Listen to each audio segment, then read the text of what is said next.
everybody. It's Wednesday. It's July 13th, and we are just one day away from our big trip to Montreal, Canada. And you've never been, right? I'm really, really looking forward to it. Someone said they're like cobblestone streets, very Parisian. Oh, it's beautiful. Yeah? It's like you feel like you're in Europe. Yes, I'm looking forward to that. French, and it's lovely, and the people are so nice there. We came up with the 10 best reasons for us to go to Canada. Number 10 on the list is we can speak the language. For the most part. Yeah. That's you. You don't have to fly to get there. Yes. But you do need your passport. I know. I already put mine in my bag, by the way. Number 8, the hockey players.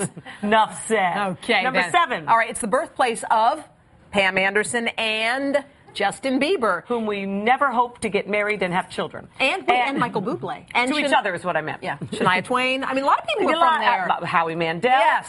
And number 6. Canadian beer. Yes, we like, of course.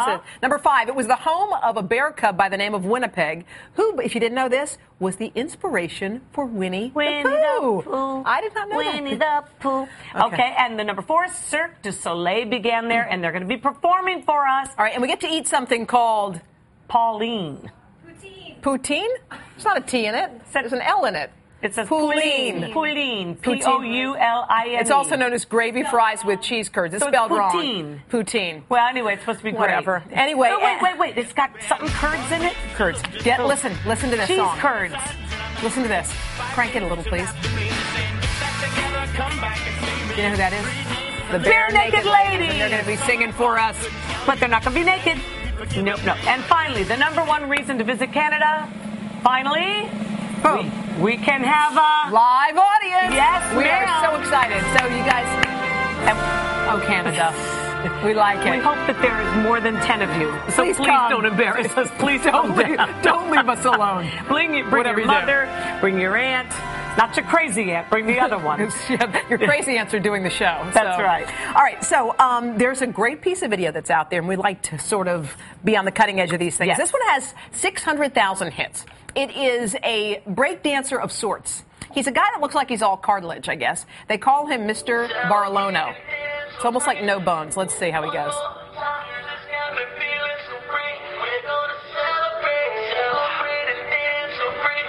He's so muscular to be so... Wow. We're going to practice some moves in a minute. I'm sure it's about to happen in any moment. It's going to be any second now. Is he alone in there? I like his apartment. Okay, Mr. Berlino. Go. Show us something. Do it. Yeah. Okay. You know what? He should be against a complete white background so we can see a little bit better. Apparently, it's a lot more fantastic than it looks like to us just now. I think the good part you need to check out Mr. Berlino for yourself. 600,000 hits. All right, pooper snoopers. This is weird. All right. Now, there is a rental building that got upset because a lot of people's dogs were relieving themselves, number 2, in people's lawns. And nobody would take ownership as to who was doing the dirty deed. Whose dog did it? Pooch's poop it was. So what they've done at in this condo complex is they are taking the DNA when you move in of your dog's stuff. Yes. And they are keeping it on file. They call it a poo-poo print. Okay? Anyway, so they swab your dog. They have the info stored away. And I guess when there's something left behind, somebody goes and gets it and sends it to a lab and has it tested? I mean, I understand the concept, but isn't this enormous amount of, effort and maybe financial commitment just to have this? Cameras and just spy on people. Yeah, like the rest of America does. That's what we like. Yeah. That seems like a lot of time and money. No, but that is rude, though. Not to pick up after your dog. Well, we're talking about pet peeves, the things that bother you about your neighbors. And we have a segment about this in our show today. And there are like some of the top things that bother people the most about it. I think for a lot of people, sometimes it's noise. It's basic stuff, isn't it? Like you just hear a lot of kids screaming and all that kind of stuff. We have someone in our neighborhood that just can't stand blowers. Oh, leaf blowers so there's and stuff? one day for the entire neighborhood to get their leaves blown or their debris blown. The trouble is their home is on a small lot. And other people in neighborhoods have much bigger homes or bigger acreage, So it can't be done in one day. So I think people don't like lawns that look Unkept. unkempt. Like if you don't mow, you know the people who they never mow their lawn and it just looks gross in the whole neighborhood. I don't like stuff out in the yard that nobody ever uses. Yeah, like, you know, just all kinds of stuff, junk. And junk, and then it's left all year round, and nobody uses it in the summertime. They're not going to use it in the wintertime, right? And it just you know, it's unsightly. Would you ever say something to your neighbor? Would you leave a note, or would you not do anything? Obviously haven't. Yeah, I wouldn't either for some reason. No, I think people have the right to live their own lives in their own yards, in their own homes.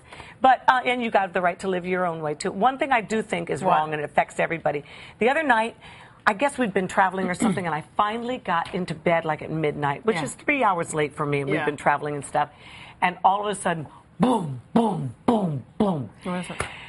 And that was somebody having a party in the neighborhood, and it was until 1 o'clock in the morning, just the music pounding. No, that's and not pounding. great. And now when you call police, what happens? You don't get a person on the other end.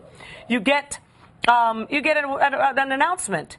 If this is an emergency, call 911. I don't want to tie up the 911 No, and it's not an emergency. It's not so an emergency. It's just, you know. And I love Adele, but they kept playing Adele over and over and over and over again. Turned out this one particular night, I thought it was right next door because it was so loud. It was about a mile away, and it was for the Bruce Park Museum. It was? It was a bunch of Wait, was this Adele? See, I wouldn't mind this at all. That's the one.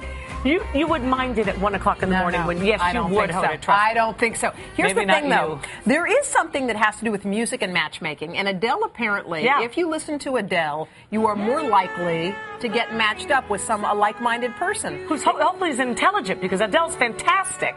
She is so great. She's amazing. Now, if you're least likely to meet your love mate if you are a Metallica fan. I wonder why. What are you talking about? Some Metallica. I could never get on this. I love all kinds of music. I just couldn't get on it. I tried. But no, I tried. Oh, my God. We've been having this. All right. Come on. Let's say happy birthday. Is it a birthday? To Mondavi. Mondavi. 150 years old, and it's taken us 150 days of forgetting it to wish Mondavi a very happy birthday. The good news for Mondavi and everybody else that makes red wine? Yes. Apparently, red wine, everybody. First of all, it was, we just said celebrating. This is supposed to be red wine is supposed to be in a glass.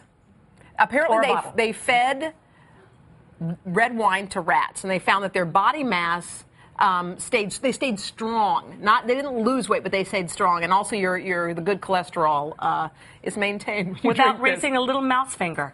They stayed the same, right? Yes, and it helps with bone density. And insulin resistance. Anything else? It's working. I don't know. It's good for your heart. But not that fast. So good. All right, real quick, jet bag. If you want to pack your wine in your and who doesn't? In your checked luggage, you can't take it on the plane because there's too much in there. You just slide it in the jet bag. In the jet bag. Joe, get over here, baby. It's like an insulated thing. And apparently, you can toss that catch baby. It. Get ready to catch it. Ooh, let's try it again. You all right? You can toss that baby. Oh, camera one. Ow. Don't worry. You even whined. Yeah. Sorry, Joe. Anyway. One more time, Joe. Catch it now. That's how the pros do it. Thank you, Joe.